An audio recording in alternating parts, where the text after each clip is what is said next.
গতকাল সল্টলেকে বিকাশ ভবন অভিযানে শিক্ষকদের উপর পুলিশের লাঠিপেটার প্রতিবাদে হাওড়া জেলা এসএফআই, ডিওয়াইএফআই এবং এবিটি এর পক্ষ থেকে মিছিল।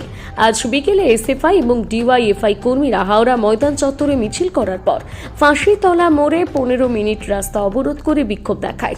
এর ফলে যান চলাচল ব্যাহত হয়।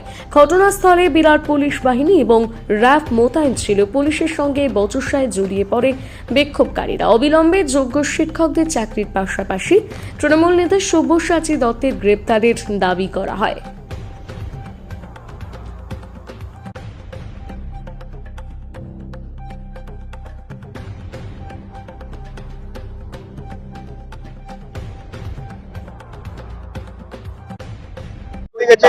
গোটা পশ্চিমবঙ্গের মানুষ দেখেছেন, গোটা ভারতবর্ষের মানুষ দেখেছেন।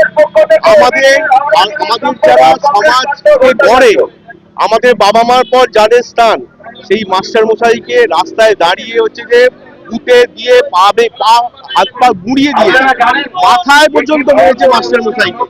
আমরা বলছি যে তৃণমূল কংগ্রেস কোন জায়গায় নিয়ে যেতে চাইছে পশ্চিমবঙ্গকে।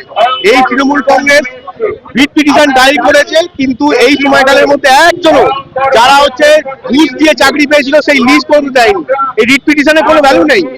আইওয়াস হচ্ছে যে 26,000কে ওই নেতা ইন্ডোর স্টেডিয়ামে ডেকেছিল, আজকে হচ্ছে যে সেই 26,000 হচ্ছে ও কথা শুনছে না।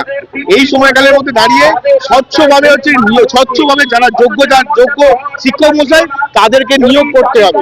স্বচ্ছ যোগ্য শিক্ষক মশাইদের নিয়োগ করতে হবে।